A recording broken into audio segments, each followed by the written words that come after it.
We got to be better, just details. There's no question we've got to rebound the ball better. We've got to do a much better job on free-throw blockouts, little detailed things that most people might not pay attention to. Delivering the ball, better passes, taking care of the ball better. There's more than two or three. There's a number of details that we've got to get better with. Defensively, we've got to do a better job guarding the basketball. And I still think we've got to do a better job helping each other to do that. So there's a lot of different things that we've talked about since our scrimmage and then the game the other night, and I'd like to see us carry over some of those things. Do you know what your rotation is going to look like yet, or is it in a few weeks? I don't yet. I really don't. The fact that we'll wait and see as it goes, and I haven't heard yet about Drew. I don't know what he's going to be able to work today. If not, it'll be hard for him to play. But until we get everybody totally healthy, it's pretty hard to settle in on that. Coach, your reaction to the Plavsic deal, and are there any more avenues that you all can pursue?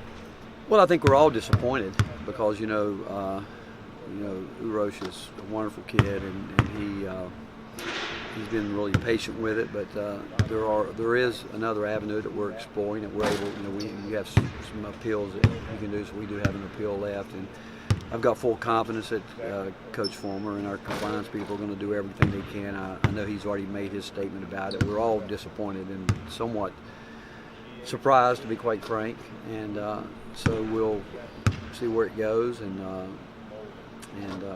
hopefully it can get rectified quickly. From what you know, is this appeal that you're talking about different from a second appeal after like the first denial? It is.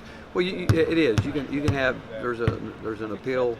There's really the three processes you can go through, and you can skip a process and come back to it if you want to do that. And that's kind of the route that we did. And so, with that said, again, I think that everybody's doing everything they can because of anyone. I certainly think that what he's gone through, he deserves a chance to play basketball. And I hope that it works out. Coach, do you know if there's any sort of history or track record of that appeal that you guys are going through, of there being success doing that? Yeah, I think there's been we don't go back and look at that, but it's in place for situations like this because they again, when you go through these processes, you see some people getting clear, some people not, and sometimes, to be quite frank, you don't understand some of them, and other ones, when they get denied, we're shocked by it, to be quite frank. If there's anybody that you would think that, because Urosh has done nothing wrong. He's done everything that he was told to do, being a foreign student, coming into a foreign country and going about things. He only knew what he knew by, who he listened to. That's all he knew. And so that's the tough part for him because I promise you in his mind, he hasn't done anything wrong. And I like to think that when it's all said and done, if you're talking to a group of peers that they have a understanding that, and again, I don't think you can compare every case. I think every case has got to be looked at independently. I don't think precedents should have to be set. I think you look at each one and you just do the right thing. But do they give you when they give you a denial like that, do they say you got denied because of this reason, or do they just give you kind of a flat denial? They again, there's the first part you go through. I understand there's 4 or 5 boxes that you have to fit in that automatically will determine if you have a waiver, and if not, then there's an appeal process, and we can show more information, or then it goes before a committee of peers, and no one's told me yet, but I do think that when it's all said and done, that we should know exactly why. And again, I have great confidence in our compliance people and what they're doing, and Coach Fulmer's been on top of it as well, and so we'll see, but it's not over yet, and when it's over, I'd like to know if it's not in the favor that we want. I do think that whether I do, Urosh deserves that answer. He does, more than anybody. He deserves it. How much of a role does the first school play in this? The first school has a lot to do with it. The first school can help a lot if they want to in terms of how they say things went and exited.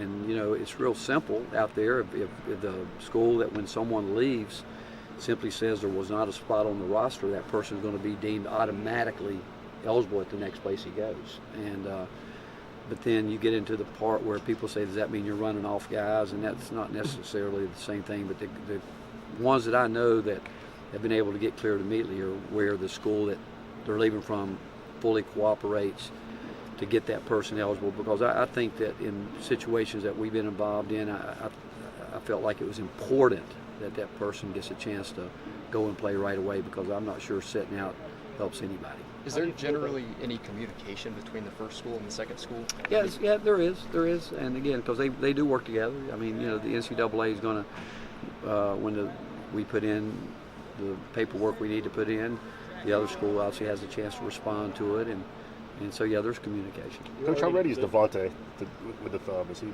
Yeah, I think he's ready. He's still wearing that cast. I'm not sure when it comes off. I think it's still a week or so away from it coming off, but he says he's gotten used to it, and it doesn't bother him that much. You're already in a position where you're having to replace a lot of guys from last year's front court. Now your situation was at least temporarily without yours. How do you feel about your options in the front court right now? Well, you know what? You've got to go with what you have, and you got to find a way to.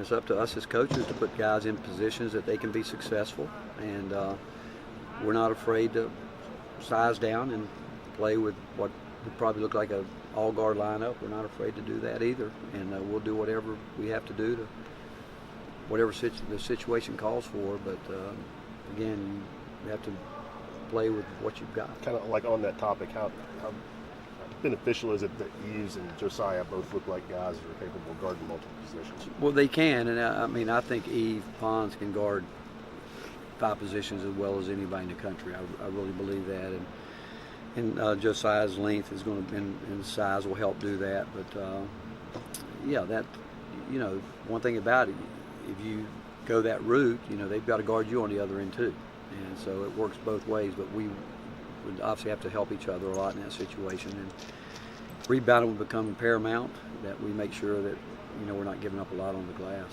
Do you like what you got out of Zach Kent the other night? I do. I think Zach can help us. I think if he'll continue to work and improve and understand exactly what we need from him, there's no question he can help us. How much can wingspan offset maybe regular height? Because these guys seem to have some decent wingspan for deflections, things like that.